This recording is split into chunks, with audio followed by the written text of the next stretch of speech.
develop a voice, have a point of view, know what's going on in the business, sit at the leadership table with a point of view, but challenge discussions and be part of those discussions.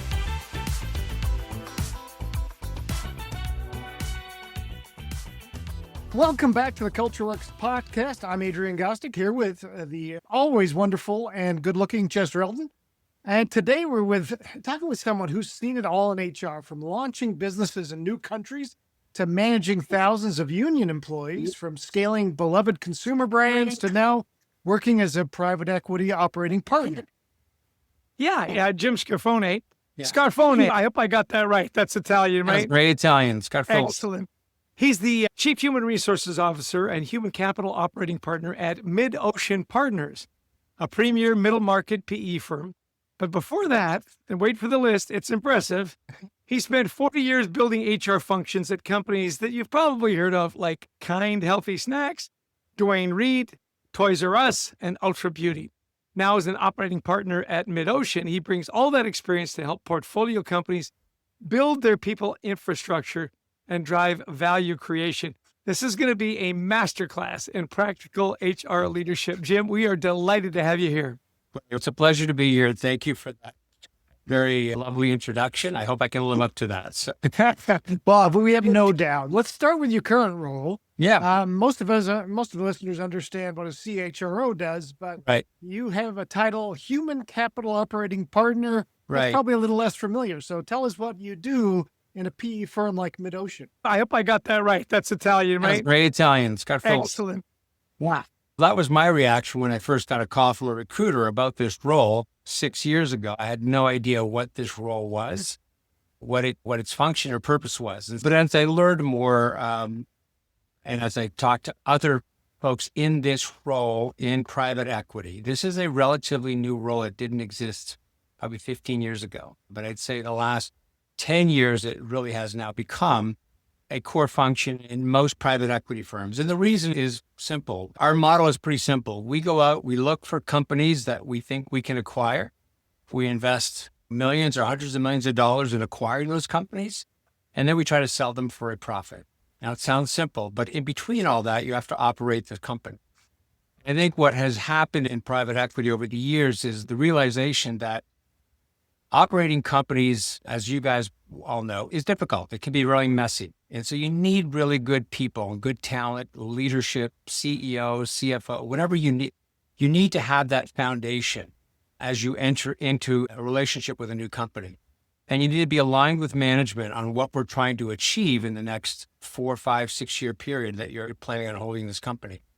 And that's the part where I think human capital has become more prevalent and certainly more important because, again, having a good investment thesis, a value creation plan, or a strategy plan is great, but unless someone's there to execute it on the ground, it doesn't work. And in private equity, most of the investment folks are people who have come up through a financial career, investment banking, maybe a VC at some point, but they've never really operated companies. And so that connection now is to have good people with good organizational structure, good cultures, to help execute and deliver the value that our original thesis said that was there when we acquired the company. So my role is I use those 40 years of experience. I work across our portfolio companies on a variety of different talent needs. So it could be as simple as talking to a CEO about an issue that he or she may be having, working with our CHROs at our portfolio companies on all sorts of things. They might need a new compensation structure. Again, keep in mind, we're buying mid-market companies. These are companies that are 100 million to maybe 200 million in top lines. They're not fully built out infrastructures. Oftentimes they're founder-led. So you're coming into an organization that may not have all the structure, processes, and policies that you might used to have in a bigger company. So that's where I can lend my expertise so they don't have to reinvent the wheel. They don't have to go out and hire a big consulting firm to help them. Let me jump in just really quick. Yeah. Jim. It's really refreshing to hear you say that the people part is important because so many times when people think of private equity, it's come in, fire half the people, strip down all the benefits, show a good bottom line, and sell it as quick as you can. And I agree with you. Lots of the guys that come in, they're great spreadsheet guys. They get the numbers, It's so fascinating that now you're saying this is now a core competency that you need to bring somebody in that knows the people. So here's my question for you.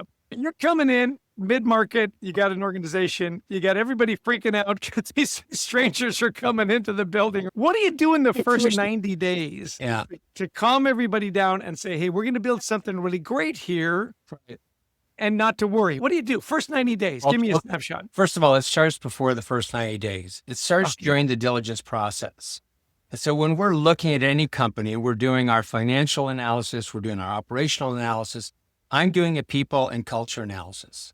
So I'm involved in the diligence process to determine whether we will acquire the company or not. And a large part of that is around people. Is this the team that we're willing to invest $100 million to acquire this company? Is this the type of organization and the culture? Do they have the bandwidth and capability? Those are unknowns.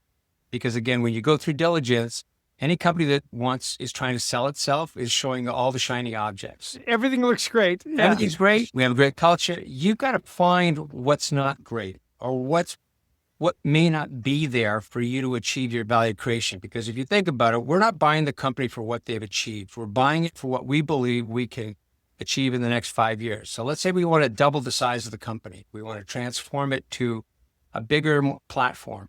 That does not come easily, and that may or may not be the team that's in place today. They may not have the capability to scale that to that size. So I do diligence front. I spend time with the CEO. I spend time with the C-suite in management presentations that they're doing to us. I try to get to know them, their capability, their vibe. It's not perfect because, again, I'm not in the company, but you start to get a sense of capability, leadership, culture, and that starts early on. And how much time do you actually spend in the buildings? So you're buying a manufacturing company. Not a lot. Not a lot. Oh, in manufacturing, you will have a site visit. Again, they'll show you what they want you to see. Because again, you're dealing with bankers, you're dealing with management. You might have a meeting in one of their conference rooms, but you're not really in the business, right? Again, oftentimes you're making these decisions and judgments based upon assessments and valuations that we're doing with third parties or ourselves.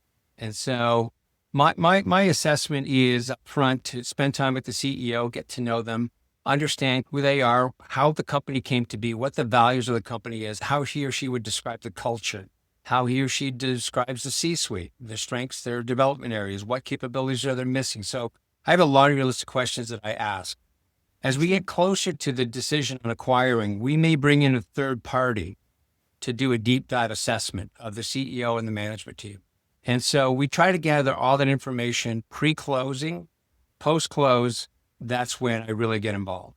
Yeah.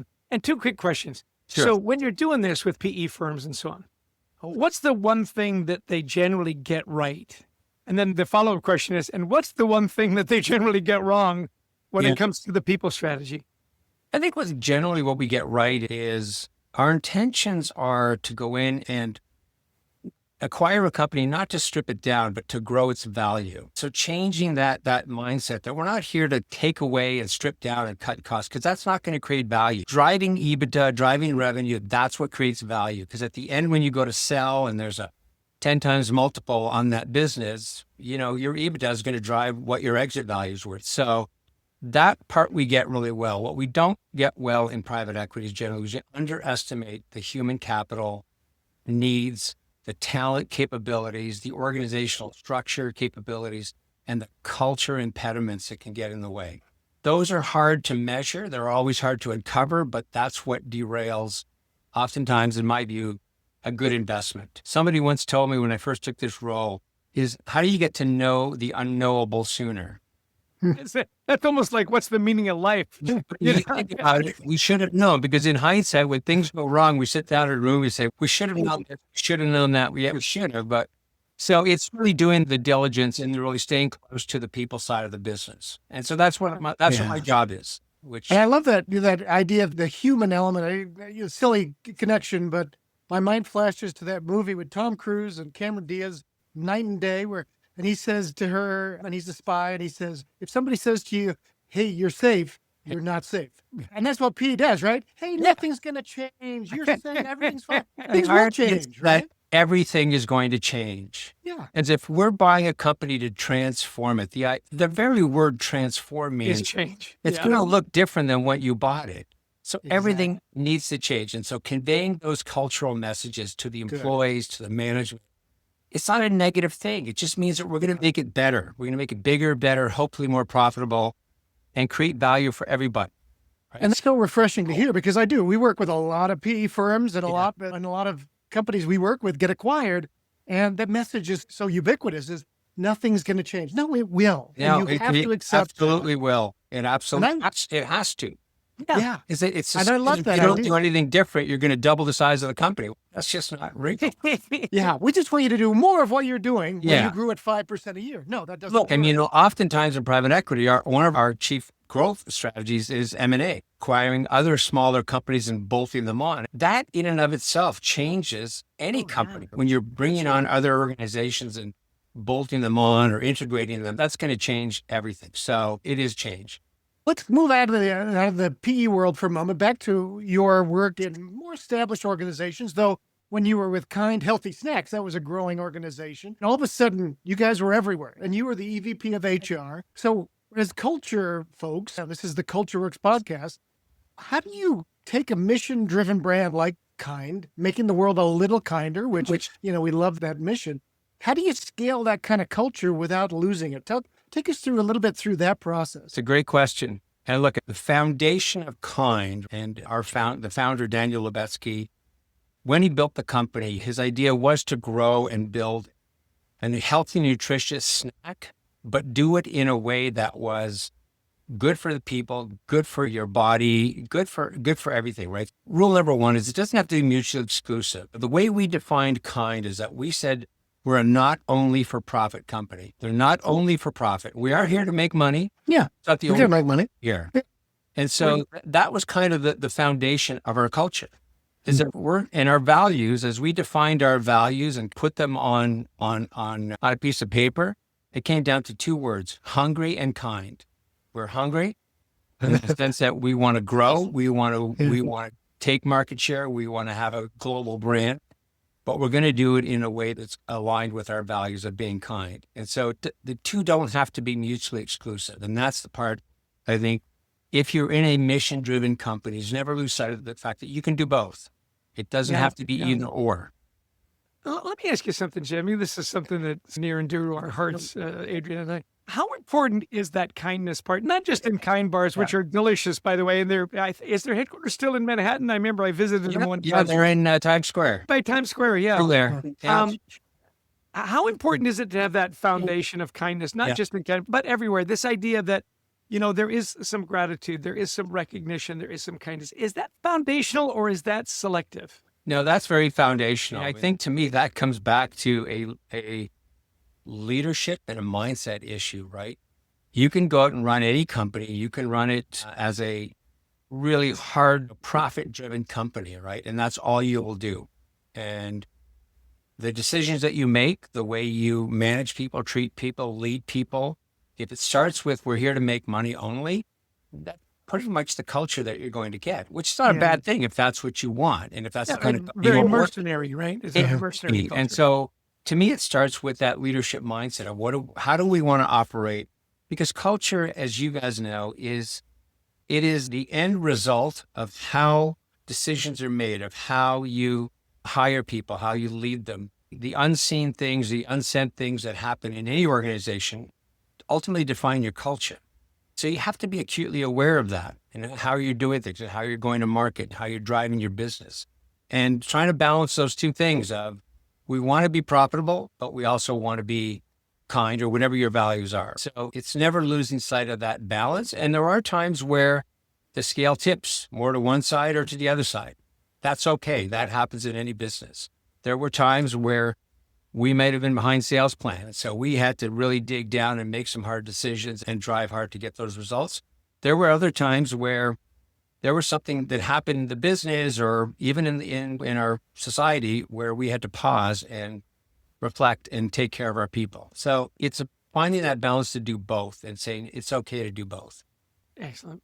Let's maybe talk the nuts and bolts here. I could just see HR people taking notes as they're listening and wanting to learn what you've done. So you've been in many high growth organizations. What are some of the people challenges that come with it? But then what programs or strategies do you put in place to address those? Give us the tips and tricks of what you've learned in 40 years here. I would say start with, obviously, look, in any HR role, the fundamentals have to be in place. You got to pay people, benefits have to be in place, just the operations. That's not really what I think good HR professionals do today. Today, they help drive the business. And so finding your voice, first of all, I can't stress this enough. Develop a voice, have a point of view, know what's going on in the business, sit at the leadership table with a point of view. May not always be right. That's okay. But challenge kind of the discussions and be part of those discussions. If that's all you do, you're going to be a better professional because you're going to be part of the business and the dialogue that's happening around that business. And then take what's happening at that leadership table and bring it back into the organization.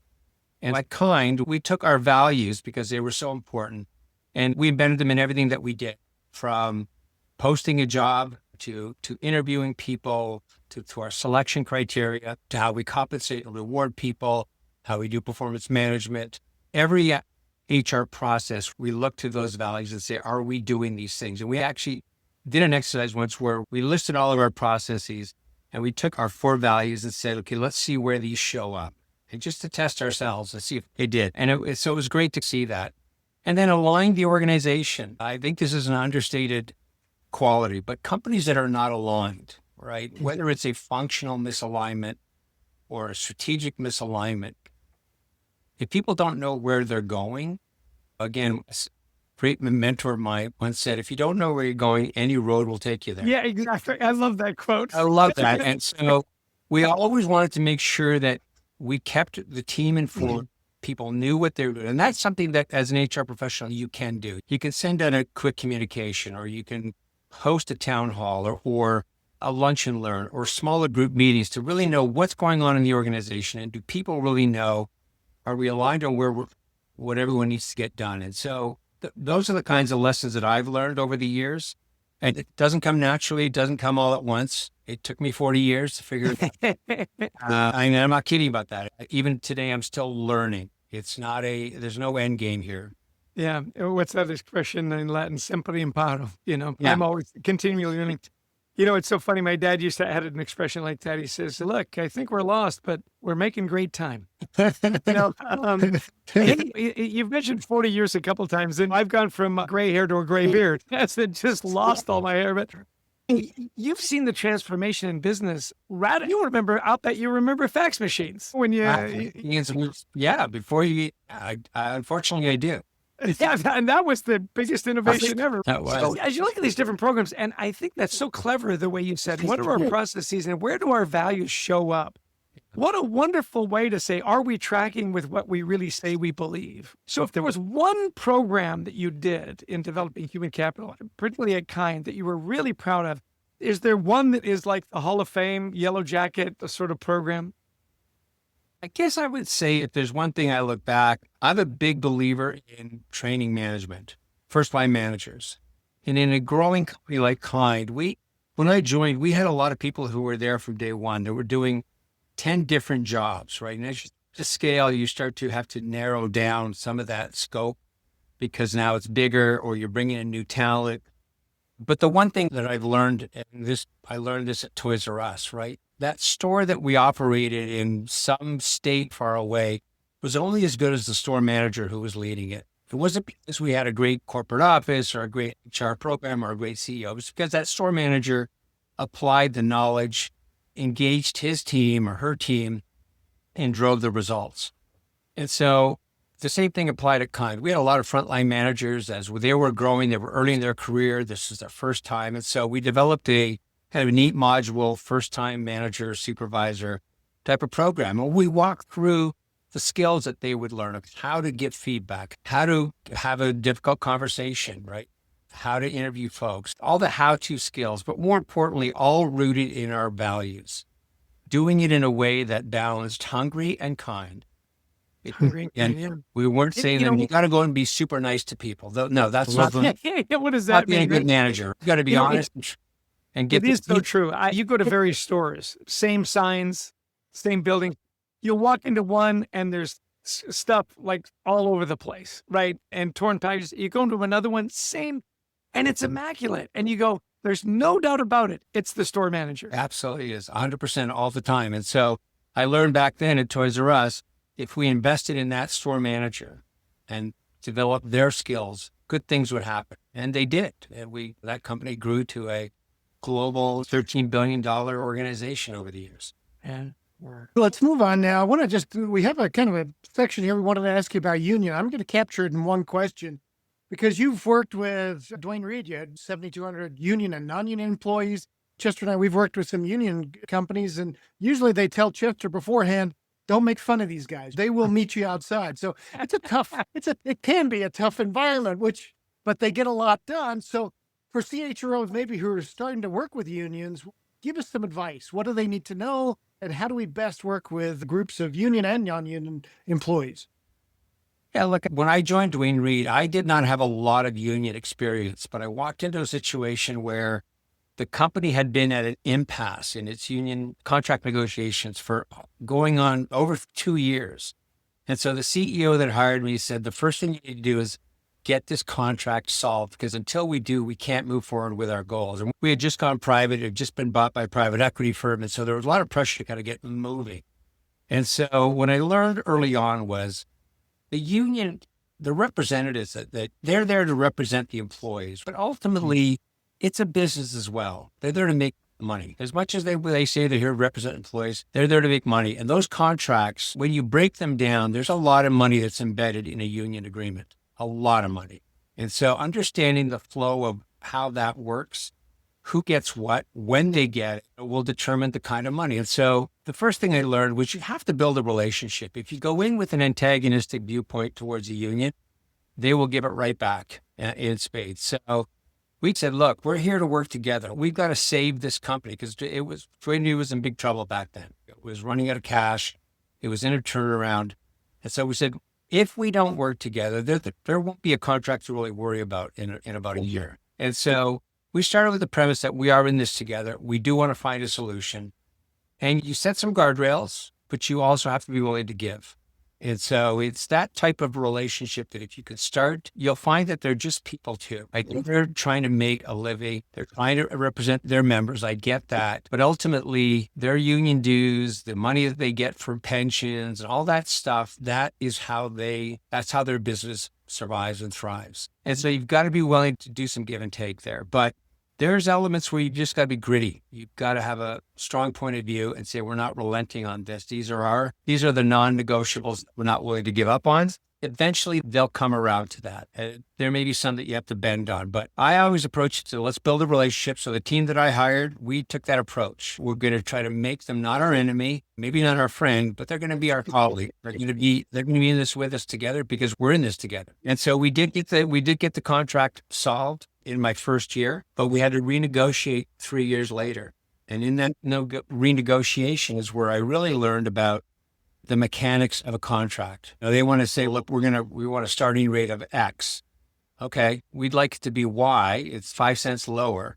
You negotiate to maybe 3 cents, but that savings of 2 cents multiplied over 7,200 people and the new hires and the turnover rate, where you start to add those pennies up, it starts to add up.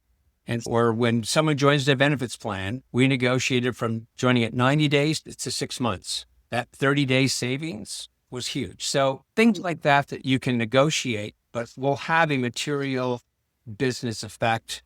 So it's great when you can get to that type of relationship. Yeah. So this part of the podcast is Adrian's favorite. It's the culture challenge. So have at it, Adrian. All right. Okay, so let's go through a real world dilemma for HR folks out there. And I think we've touched on a lot of these questions we were thinking to run by you, Jim, but I don't think we've done this one. And, with your rich expertise, so our company's about to expand internationally for the first time. We're discovering that the US HR playbook just is not going to translate. Right. What do we do? We're now going to be in 15 countries around the world, Asia, Europe, South America. What do we do to adapt? I'd say you need to get smart about what's going on in that country and how they operate and what the cultural norms are, right? Super simple example, right? I mean, if you go into a European country said, look, we have a vacation policy that gives you 2 weeks your first year, 3 weeks after 5 years, right? We're going to laugh you. They're going to look at you like, what are you talking about? So I think understanding what some of those doors are. So find people on the ground that are there that can help educate you. Embrace them, bring them in, hire them if you have to, but understand what you're stepping into so that you don't come across as this whatever behemoth that's coming in to take away and change everything. Ultimately, you may want to get there. But I think go slow to go fast is always my premise, and understand what you're walking into, understand the values and the norms that are there. And then eventually bring your playbook in if it makes sense, or alter your playbook to adjust for that company. But those are challenging situations. When I worked in Japan early in my career, people would nod yes a lot, but they were doing this as well. So it didn't mean yes. I didn't quite, and I was early in my career. I was still naive, thinking, okay, they agreed, but they really didn't agree. Yeah. You learned. I love it. Yeah, we had one meeting where they were literally going to send out the HR playbook and to all their countries. And they wanted to make it look nice, so they were going to put it in a leather binder. And thankfully, the person in India spoke up and he said, you can't do that. You can't send a leather product. I would say what's true for all HR and all business today. There is no playbook. Relying on the playbooks from 10, 15 years ago, they don't make sense in today's world. So really trying to adapt and learn and evolve your playbooks, if that's what we call them, because these are different times. They're more challenging. The velocity and the speed of change is just mind-blowing. Technology is changing everything. So don't get so tied to what worked in the past. Figure out what you need to work now. Excellent. Okay, so we're wrapping up here, Jim. This is the lightning round, okay? Think fast. Yeah. Here we go. Just first thing that comes to mind, what's one thing that's completely changed about HR in your 40 years, and what's one thing that stayed exactly the same? I would say what has completely changed about HR is the idea that HR professionals can be business operators and are embedded in the business operations. And what's stayed exactly the same is HR people saying, I want a seat at the table. And again, if you have to say that, then that means you haven't quite figured out. You have to be a business person. You have to have a mindset that says, how does this business operate? How do we make money? What's critical for our growth? And how do I contribute to that? Yeah. I loved your expression when you said, have a point of view. And have and stick to it. Okay. If you could go back and give advice to Jim in 1984, okay, we're going the Wayback Machine here. Right. In launching Toys R Us in Canada. Right. What would you tell him? It would be speak up, have a point of view. And that's easier said than done because early on in your career, you don't have the experience, the repetition, and the confidence. But the quicker that you can develop that. And the other thing I'd say is build a network early on. The thing that you will rely on mostly in your career is a network. It could be HR professionals, but it could be other people. It doesn't have to be in HR, but learn from them, tap into them, understand what's going on around the world. Excellent. Last question. Finish this sentence. The future of work is ... Unpredictable today. No kidding. I'm not kidding. I don't know what it's going to be. I'm excited and mortified because I just think with AI and technology, agentic workforce, all these things they're not that they're coming, they're here. Yeah. And they're being adapted now in many different ways. So I think I think having the agility to stay current, stay relevant is really going to be important in this role. Adrian, I think that's the banner there. The bumper sticker is I'm excited and mortified. Yeah. It's amazing, Jim, how many HR leaders I've met lately who've come out of the business. They've been operating leaders who became the VP of HR. And what we need to see as well is those VPs of HR that could go into the operating business. Absolutely could. And if you get that experience, I highly recommend it. It just makes you a better business professional, regardless of what function you're serving. It's understanding that businesses are here to make money and grow and thrive. And hopefully you can participate in that because you have that experience. Right. Love that. Do it.